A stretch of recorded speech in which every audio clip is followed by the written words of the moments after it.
कभी कभी मुसलमान को मुसीबत आ जाती है, परेशानी आ जाती है, लेकिन फिर भी वो रोज़ा रखते हैं। उन्हें पता नहीं होता है कि किन किन हालतों में इस्लाम ने ये हमें कहा है कि ये हालतें जब आपकी हो तो आप रोज़ा छोड़ सकते हैं, आपको रोज़ा नहीं रखना चाहिए। ये इस्लाम ने जो तरीक़ा बताया है वो तरीक़ा बहुत सारे लोगों को पता नहीं है, जिसकी वजह से इंसान पर जितनी भी मुसीबत आ जाए, जितनी भी परेशानी आ जाए, वो रोज़ा एक बोझ की तरह से कभी कभी उन्हें रखना पड़ता है। तो मेरे दोस्तों, ये इस्लाम कोई सख्ती वाला दीन नहीं है। मेरा दीन बड़ा आसान दीन है, बड़ा पाकीज़ा दीन है। अल्लाह रब्बुल इज़्ज़त ने हर किसी के लिए इसमें सहूलतें अल्लाह रब्बुल इज़्ज़त ने दी है। आखिर वो कौन कौन लोग हैं जो रमज़ान का रोज़ा छोड़ सकते हैं, रखने की इजाज़त नहीं है? वो आप ध्यान से सुनिए, बहुत अहम वीडियो होने वाली है दोस्तों।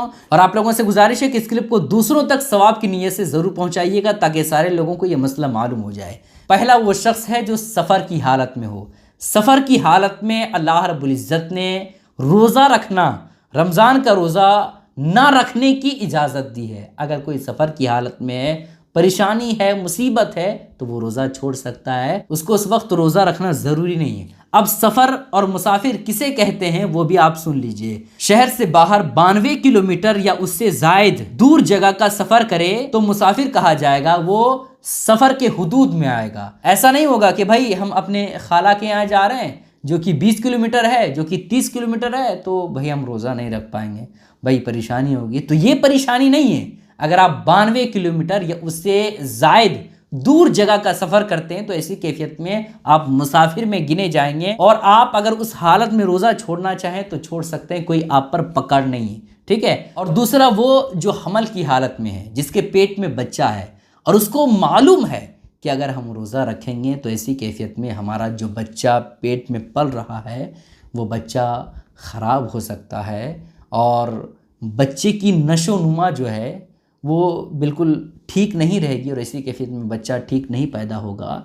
अगर उसे इस बात का यकीन है तो ऐसी कैफियत में वो औरतें जो हमल की हालत में हैं, जिसके पेट में बच्चा है, वो औरतें रोज़ा छोड़ सकती है। उसे शरीयत ने छोड़ने की इजाज़त दी है, ठीक है। और तीसरा वो औरत जो बच्चे को दूध पिलाती हो, वो औरत भी रोज़ा छोड़ना चाहे तो छोड़ सकती है। कुछ औरतें कमज़ोर होती है, इतनी कमज़ोर होती है कि अगर एक टाइम का उसे खाना सही तौर पर ना मिले तो ऐसी कैफियत में बच्चे के लिए उसके जिसमें दूध नहीं बच पाएगा बच्चे को पिलाने के लिए, तो ऐसी कैफियत में बच्चे की सेहत पर असर पड़ेगा।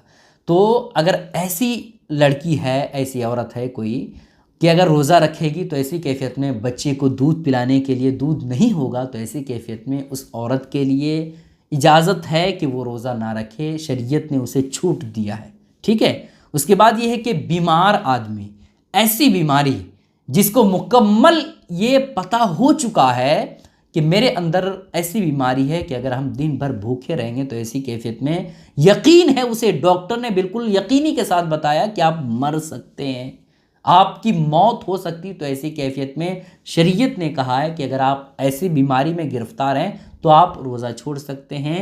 आपको ना रखने की इजाज़त है, आपको शरीयत की तरफ से छूट मिली है। या ऐसी बीमारी किसी को है कि अगर रोज़ा रख लेता है तो वो बीमारी से मरेगा नहीं, लेकिन उसकी बीमारी और जल्दी बढ़ेगी, और ज़्यादा वो बीमारी फैल जाएगी, और उसे यकीन है, डॉक्टर ने यकीन के साथ बताया है, तो ऐसी कैफियत में वो रोज़ा छोड़ सकता है। इसी तरह से उसके अंदर बीमारी ऐसी है कि अगर वो रोज़ा रखेगा तो ऐसी कैफियत में वो बीमारी देर तक ठीक होगी, तो इस मामले में भी शरीयत ने इजाज़त दिया है कि वो रोज़ा ना रखे, उसे छूट है रोज़ा ना रखने की। कितनी आसानियां हम लोगों के लिए अल्लाह रब्बुल इज़्ज़त ने दी है, आप इस बात से अंदाज़ा लगा सकते हैं। उसके बाद है बुढ़ापा, यानी वो शख्स जो बिल्कुल बुढ़ापे की दहलीज पे उसकी उम्र चली गई हो, इतना ज़्यादा बूढ़ा हो गया है कि अगर वो रोज़ा रखेगा तो उसकी जान ख़त्म हो सकती है, उसकी मौत हो सकती है, उसे यकीन है, उसके जिस्म में इतनी ताकत ही नहीं है, तो ऐसी कैफियत में शरीयत ने ये इजाज़त दी है कि वो रोज़ा छोड़ सकता है। इसी तरह से हिलाक होने का अगर डर है तो ऐसी कैफियत में वो रोज़ा छोड़ सकता है। जैसे किसी इंसान को सांप ने काट लिया और वो रोज़े की हालत में है, तो ऐसी कैफियत में रोज़ा तोड़ करके उसे अपनी जान बचाना उस वक्त फ़र्ज़ है। ये नहीं कि भाई हम रोज़े की हालत में हैं तो हम पानी नहीं पी सकते हैं, हम कुछ नहीं कर सकते हैं, ये नहीं। उस वक्त रोज़ा आपके लिए इम्पॉर्टेंट नहीं है, उस वक्त आपकी जान सबसे बड़ी चीज़ है। इस वजह से शरीयत ने कहा है कि अगर आपकी जान का ख़तरा है या किसी और तरह से आप मर सकते हैं और रोज़ा के तोड़ने से आपकी जान बच सकती है, तो ऐसी कैफियत में आप रोज़ा तोड़ करके अपनी जान बचाइए। किसी ने इस तरह की धमकी दिया है और वो धमकी देने वाला ताकतवर है, तो ऐसी कैफियत में उस वक्त रोज़ा रखना उसके लिए ज़रूरी नहीं है, अपनी जान बचाना ज़रूरी है। ठीक है। और इसी तरह से नुकसान अक्ल का डर हो तो ऐसी कैफियत में रोज़ा छोड़ सकता है। यानी अगर उसे मालूम है कि अगर हम रोज़ा रखेंगे और हमारे अंदर ऐसी बीमारी है, हमारा दिमाग कमज़ोर हो जाएगा और हम पागल हो जाएंगे, तो ऐसी कैफियत में शरीयत ने इजाज़त दी है कि आप रोज़ा छोड़ सकते हैं। ठीक है। इसी तरह से अगर आप जिहाद के लिए निकलते हैं तो उस सूरत में भी आपको रोज़ा ना रखने की इजाज़त है, आपको रोज़ा छोड़ने की छूट दी गई है। ठीक है। तो ये कुछ चीज़ें थी दोस्तों, ये कुछ मजबूरियाँ थी कि अगर किसी इंसान के अंदर पैदा हो जाए या इंसान को ये मजबूरियां पेश आ जाए तो शरीयत ये इजाज़त देती है, ये हुक्म देती है कि तुम्हारे लिए छूट है कि तुम रोज़ा अगर नहीं रखना चाहते, कोई दिक्कत की बात नहीं है, तुम पर गुनाह नहीं है। लेकिन ये जब मजबूरियां आपकी ख़त्म हो जाए, जैसे बीमार आप थे तो उस वक्त तो आप बीमारी की हालत में नहीं रख सकते, तो बाद में इन रोज़े की क़ज़ा आपको करनी पड़ेगी। इसी तरह से आप सफ़र की हालत में थे तो सफ़र जो ही ख़त्म होगा वैसे ही आप जब चाहें उस रोज़े की क़ज़ा आपको करना पड़ेगा। ठीक है।